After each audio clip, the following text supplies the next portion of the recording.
I've been hearing a lot for a long time about the movie Mass State Lottery, and what I'd been hearing off and on was that it was taking a long time to get finished and running into some snags, and that maybe it was being opposed by some powerful forces or other. I don't know.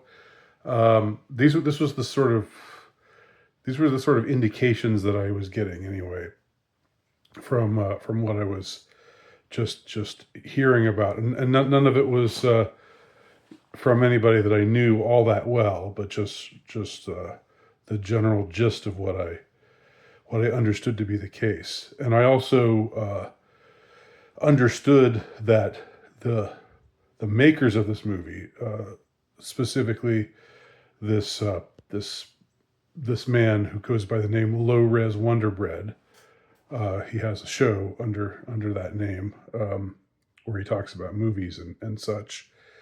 And it seems like he and the guys that he hangs out with are kind of adjacent to the MDE crowd.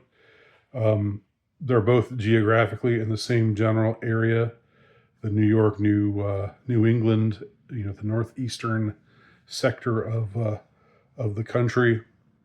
Um, and they both have this reputation of being based, um, of being right wing countercultural, and of being uh, creatives, for the lack of a better word. I don't like that word, but the MDE obviously does comedy, and they do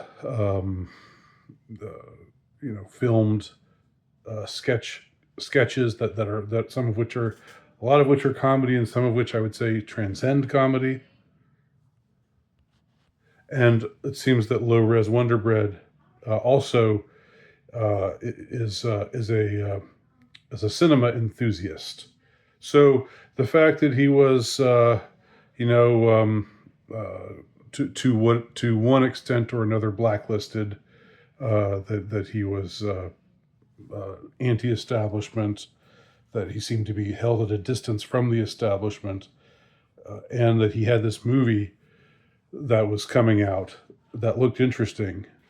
All of these contributed to my interest in seeing Mass State Lottery, and that there was a buildup for years. Like, this goes back maybe since 2022, that I was first hearing about this movie, and eventually, but recently there was a break because there came an announcement that the movie was going to be shown, or is going to be shown, is being shown at various film festivals at different locations. And one of the locations that they were showing this film was in Athens, Georgia, which is where the University of Georgia is, and it was being shown as a part of the Athens Film Festival. So when I found out about this, I secured myself a ticket, and I drove the 200 or so miles over to Athens, and I went and watched it yesterday. And you may have seen the Q&A session that I recorded, which in which Low Res, and I guess the guy who's behind the Athens Film Festival, were up on stage together, and Low Res fielded questions from the other guy on stage, and also from the audience, including yours truly. Um, and so it was good to meet him in person, and I promised that I would be forthcoming with a review or with an analysis of this movie. So, what is this movie all about? This mysterious film. I had wondered that for a while, and I really had no idea. I had no expectations for this movie, uh, but I was blown away. It was really, really, really good. And I was also surprised because this is a very, uh, how do I say it? This is a movie that's kind of out there. It's I think enjoyable. I think it's entertaining. Um, but it's not a movie that's easy to digest. Uh, there's a lot going on a lot of different levels, and there's a certain while there is a plot, there's also a certain level of indeterminacy to what exactly happens. So it's kind of a fever dream. It's got a certain psychedelic, dare I say, feel to it. Uh, it's there are a lot of different effects that are employed over the course of the movie that make it uh, make you aware that this is you're watching a movie, that this is cinema, this is kino, as it is called today by some. And it's a very uh, in a way the story is very ugly and depressing, and you see a peak of the dregs of humanity, and there's an aspect of it that again is definitely on the dark, seamy side of things. Um, but on the other hand, I would say one of the commenters in the Q&A yesterday said that she thought the movie was beautiful, and I agreed. I agree. It is a beautiful movie, and it's amazing to me. And I still don't know if I exactly believe it. I guess I believe it because I don't think that he's lying. But according to Low Res himself, this movie was made for just $7,000. This did not look like $7,000. Uh, it looked like a lot more than $7,000 was being spent on this movie. And as I said, this is not a. If it were just a plain Jane kind of, this were a mumblecore film, where they went for there being no effects at all, and every just no real the aesthetic being that there is no aesthetic, just being set up a video camera and have people do things in front of it, and then throw it all together and call it a movie, which is what a lot of the mumblecore type of movies are or were like. And I was sort of a fan of mumblecore. That's why I bring it up. Some people, it's not their cup of tea, but I happen to like it. But this is definitely not that, and I like this too. There's definitely a room for this kind of movie too. A fever dream kind of movie that takes you on a ride. And as I said, it's not completely without a plot. There is a plot. There is stuff that happens, but on the other hand, you're never quite sure about anything. Um, there's an indeterminacy to the characters. There's an indeterminacy to the way that it ends. It ends, I think, with some ambiguity. Now, having said all that, another layer of it, or I guess a more prosaic layer of mass state lottery, is if you wanted to talk about it fitting into a particular genre or other, this is probably what you would call a crime drama or a mystery story. There are a bunch of young men who are being murdered and whose bodies are washing up in the St. Charles River, and nobody seems to know why this is happening, and there doesn't seem to be much of an investigation of why it's happening. And in fact, it seems that the official sources, the police and the authorities just don't really want to talk about it, and have kind of turned a blind eye to it. Uh, and it's suggested that there's, possibly some bigger plot afoot, something involving CIA experiments. Although like I said, you don't definitely land on anything in particular with regard to any of that. But the hero of the movie, if you can call him that, he's more of an anti-hero, is played by Low Res Wonderbread himself. And he's somebody who is he's a scam artist. He scammed his way into becoming a private detective. He's not really a credentialed private detective, but he's found his way there for mostly base reasons, because it's a way of extracting money from desperate people.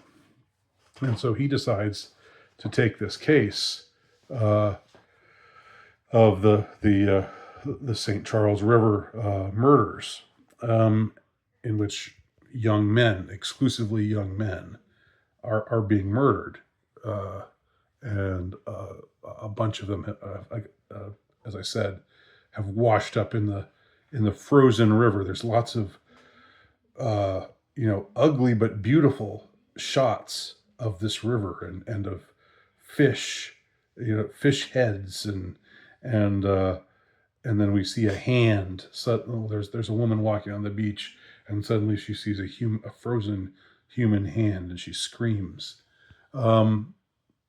There's different scenes where I'm not enough of a technical movie kind of person to know about aspect ratio, or to know about distinguishing between what kind of film is used here as opposed to there, but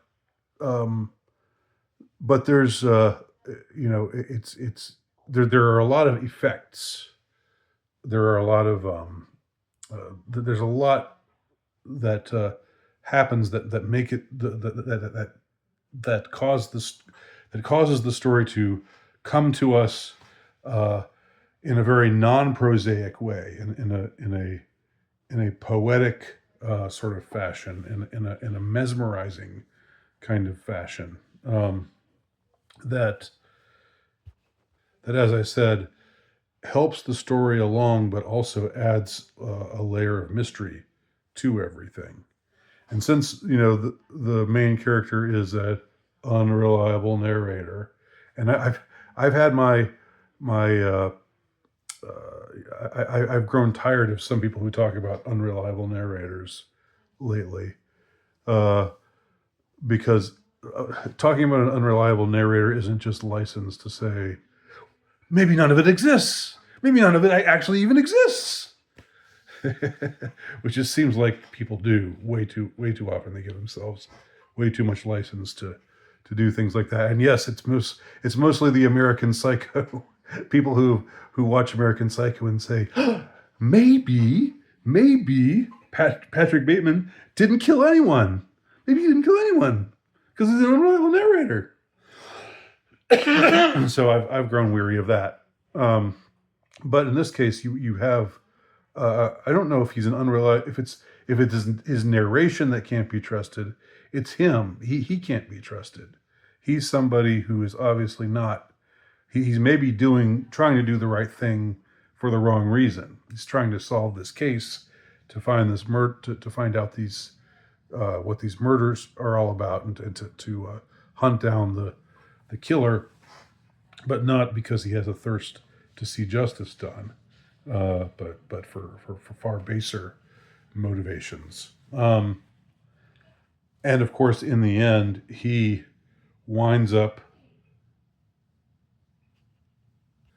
in some way, catapulting himself into this seamy underworld. And I don't want to say too much about it. I don't want to give too many details about it, because I'd like you to see this movie. Now, as far as that goes, unfortunately, I don't know how you're going to, if you're going to be able to see this movie unless it's playing at a film festival near you, or during the Q&A there was talk about them eventually putting it out on Blu-ray. Now, I'm not a film buff. I'm not the type of film buff who has a Blu-ray machine, a player, I guess. Those like the guys who are really into film. They swear by Blu-ray, and God bless them. Nothing wrong with that. I'm not going to see it if it's just on Blu-ray. If it's only available on Blu-ray, I'm not going to be able to see it again. I want to see it again, and that was why I asked, are you going to be able to put it on streaming? Maybe, can you maybe put it on YouTube eventually? Because this is a movie that I think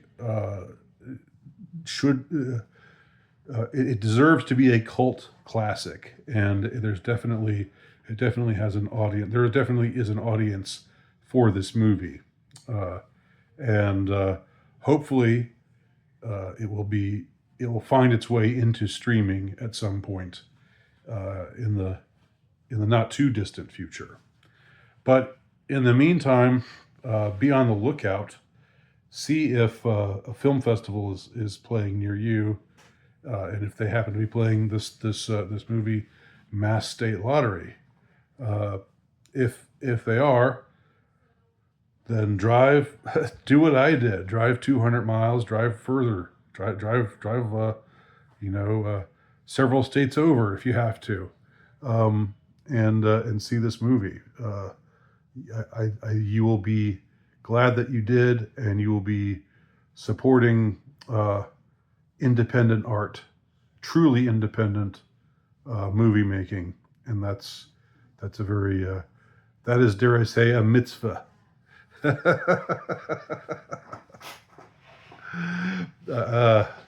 It's a blessing. It's something that will it's a good thing to do, and hopefully when you do something good for someone else, it'll come back to you. I think that's why I thought of mitzvah for some reason, or maybe because you know who I really am. You know who I really am, right? You know Nowicki. You know the derivation of Nowicki. You probably looked it up and seen. Aha! He says it's just a Polish name, but aha! So anyway, Low Res Wonder Bread is the name of the filmmaker. He's if you haven't visited his YouTube channel, do so. They've got some interesting, entertaining conversation. And the movie is Mass State Lottery. Please find a way to see it. And Low Res, if you're watching this, find a way to get this movie out so that it can find the audience that it deserves, and that's definitely waiting for it, whether they know it or not, so that it can become the cult classic that it deserves to become. And those are my thoughts on Mass State Lottery.